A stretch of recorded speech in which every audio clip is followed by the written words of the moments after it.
हम संगीता ठाकुर स्वागत करे छी अपन यूट्यूब चैनल मिथिला के नगरिया में। आइ के एहि वीडियो में मधुश्रावणी के चारिम दिनक कथा सुनाब। चारिम दिनक कथा में दूटा कथा अछि, सतीक कथा आ पतिव्रताक कथा। तऽ चलू आब पहिले सतीक कथा सुनू। ईश्वर सृष्टि करबाक इच्छा से पहिने विष्णु, तखन महादेव आ अंत में ब्रह्माक रूप में अवतार लेलनि। ब्रह्मा के सृष्टि करबाक भार भेटलनि। तपस्या बल से ओ अपन शरीर से देवता आ ऋषि मुनि मुँहसँ शतरूपा नामक स्त्री सहित स्वयंभुग मनु, दहिना आँखि से अत्रि, कान्हा से मरीचिक आ दहिना पाँजर से दक्ष प्रजापतिक जन्म देलनि।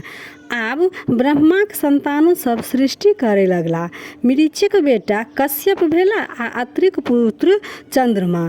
मनु के दू बेटा प्रियव्रत आ उत्तानपाद भेलनि। तीन बेटी आकृति, देवहूति आ प्रसूति भेलनि। प्रसूतिक बियाह दक्ष प्रजापति से भेल, ताहि से 60 टा कन्या के जन्म भेलनि।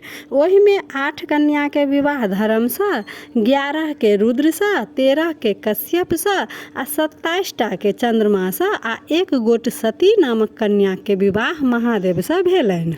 चंद्रमा अपन स्त्री सब में रोहिणी के सबसे बेसी मानैत छलखिन, तैं बाकी 26 बहिन के हुनकर बहुत डाह होइ छलनि। ओ सब अपन पिता दक्ष के एकर उल्हन देलखिन। दक्ष आसन जमा कऽ चंद्रमा के बुझेबाक चेष्टा केलनि, किंतु ओ निष्फल रहल। दक्ष क्रोध से हुनका श्राप दऽ देलकनि, अहाँ के क्षय रोग भऽ जायत आ संपूर्ण शरीर गलि जायत। चंद्रमा के शरीर दिन दिन गलऽ लगलनि। ओ देवता सबसँ गुहारि लगौलनि, किंतु केओ हुनकर रक्षा नहि केलकनि। अंत में ओ अपन सारहू महादेवक शरण में गेला। ताबत चंद्रमा के देह बहुत गलि गेल छलनि, किछुए बचल छल। महादेव हुनका अपन कपार पर चढ़ा लेलनि। हुनकर देह गलनाइ बंद भऽ गेल। तखन दक्ष के एकर पता लगलनि तऽ ओ दौड़ल महादेव लग गेला आ हुनका चंद्रमा के अपन माथ पर से उतारि देब लेल कहलखिन। महादेव ई बात अस्वीकार कऽ देलखिन। ओ अपन शरणागतक तिरस्कार नहि कऽ सकै छथिन से कहलखिन ओ दक्ष के। दक्ष प्रजापति तहिए से अपन जमाय से तमसा गेलखिन। दक्ष अपन तामस के देखाबऽ के लेल एकटा पैघ यज्ञक आयोजन केलनि। ओहि में सब देवता मुनि के नौत देलखिन, किंतु महादेव के छोड़ि देलखिन। यज्ञ प्रारंभ भेल। लोक सब देखबा लेल ओम्हर जाय लगला। देवतागण अपन विमान से चलला। सबके अपन नैहर दिस जाइत देख सती महादेव के ओकर कारण पूछलखिन।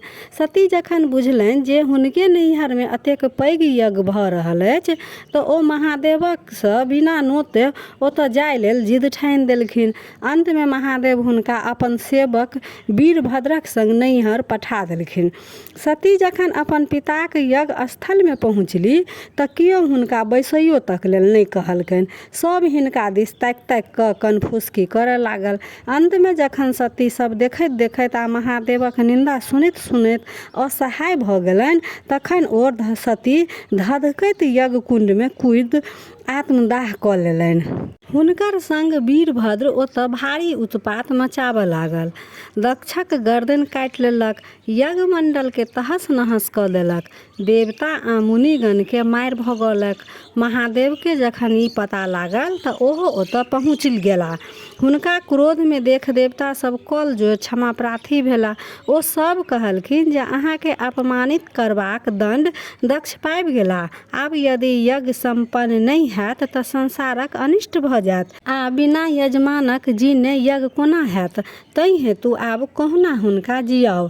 अंत में ऑर्डरदानी महादेव पसीज गेला आ यज्ञ में बान्हल बकरी के मूड़ी काटि कऽ दक्षक धड़ पर बैसा देलखिन। ओ पुनः जीवित भऽ बोबो करऽ लगला। महादेव के हुनकर नव बोली बड़ प्रिय लागल। तहिए से लोक महादेवक पूजा के अंत में बो बो बू करै अछि। दक्षक यज्ञ समाप्त भेल, किंतु महादेव बताह भऽ गेला। ओ सतीक के सब के अपन कन्हा पर लेने जतऽ ततऽ बौआए लगला। विष्णु भगवान के ई स्थिति जखन नहि सहन भेलनि तो अपन चक्र से सती के सबके काटि काटि खसाबऽ लगला। सती के अंग सब जतऽ ततऽ भूमि पर खसल से सब आइ सिद्धपीठ भऽ गेल अछि आ सब सिद्धपीठ कहाइ अछि। विष्णु महादेव के परामर्श देलखिन जे ओ कठिन तपस्या करथिन। सती जखन पुनः जन्म लेती तखन ओ हुनका प्राप्त भऽ जेतनि। महादेव तखन कैलाश छोड़ि कऽ हिमालय के घनघोर जंगल में जाकऽ तपस्या में लीन भऽ गेलखिन। तऽ ई रहा पहिल कथा। आब दोसर कथा पतिव्रताक कथा सुनू। एकटा राजा के दू कन्या छलनि। पहिल के कुमरव्रता आ दोसर के पतिव्रता नाम छलनि। कुमरव्रताक अर्थ जे भरि जीवन कुमारी रहती आ पतिव्रताक अर्थ जे ओ पतिये के सर्वस्व बुझथिन आ जीवन भरि हुनकर सेवा में लीन रहथिन, पतिये के आज्ञा अनुसार सब कार्य करती। राजा पतिव्रताक विवाह एक राजकुमार से कराय हुनका सासुर पठा देलकनि। कुमरव्रताक नंदन वन में एक कुटी बना कऽ हुनका रहबाक व्यवस्था कऽ देलनि। एक दिन एक सिद्ध योगी ओहि वन देने जाय छला। एक कौआ हुनका माथ पर चटक कऽ देलकनि। योगी क्रोध से कौआ के श्राप दऽ देलनि। कौआ जरि कऽ भस्म भऽ गेल। साधु भीख मंगैत मंगैत पतिव्रताक ओतऽ पहुँचला। पतिव्रताक कहलखिन, नंदन वन में आगि लागि गेल छै, ओहि वन में हमर बहिन के कुटी छनि, ओकरा बचा कऽ आउ, ताबत हम तुलसी के बेर दै छी, तखन भीख देब। साधु हुनका डरौलखिन, हमरा से जस शीघ्र भिक्षा नहीं देब तऽ श्राप दऽ देब। तहि पर पतिव्रता कहलखिन, हम कौआ नहीं छी जे अहाँ के श्राप से भस्म भऽ जायब। ई सुनि साधु अवाक भऽ गेला जे ई स्त्री तऽ हमरो से बेसी सिद्ध अछि। बाबाजी तुरंत नंदन बन गेला।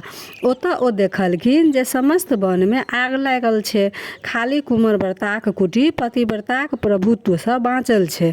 बाबाजी जखन कुमरव्रता से कहलखिन, अहाँ भरि जन्म कुमारी रहि के तपस्या केलहुँ किंतु अपन कुटी के नहीं बचा सकलहुँ। अहाँ के कुटी पतिव्रताक प्रभाव से बाँचल अछि, तैं ई सिद्ध भेल जे कुमरव्रता से पतिव्रता पैघ होइ अछि। ई सुनी कुमरव्रता निश्चय केलनि जे ओहो विवाह कऽ पतिव्रता बनि जेती। भोर भेला पर जहि पुरुषक दर्शन हैत पहिने हुनके से हम ओ विवाह करब। भोर भेला पर हुनका प्रथम नजरि एकटा कुष्ठ रोगी पर पड़लनि। ओकर शरीर कुष्ठ से गलल जाइ छलै, तैयो ओ निश्चय केने छलथि तऽ ओ ओकरे से विवाह केलथि। ओकरा अपन कुटी में आनि ओकर सेवा करऽ लगली।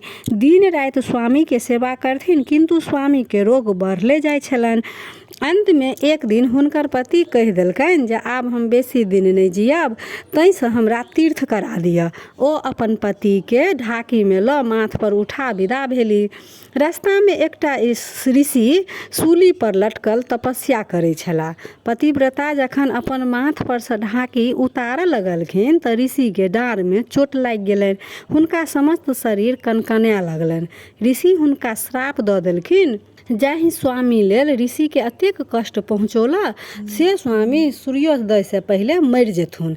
ई सुनि हुनका बहुत दुख भेलनि आ ओहि ठाम बैस कऽ भगवान सूर्यक तपस्या करऽ लगली। ओ पहिनहु ततबा तपस्या केने छली जे हुनका विधवा होबा असंभव छल। महात्माक श्राप से पति मरि तऽ गेलखिन किंतु सती के तपस्या के प्रभाव से ओ फेर जीव उठलखिन आ हुनकर शरीर पूर्ण स्वस्थ भऽ गेलनि। एहि तरहे सतीक कतेको महिमा देखल गेल अछि।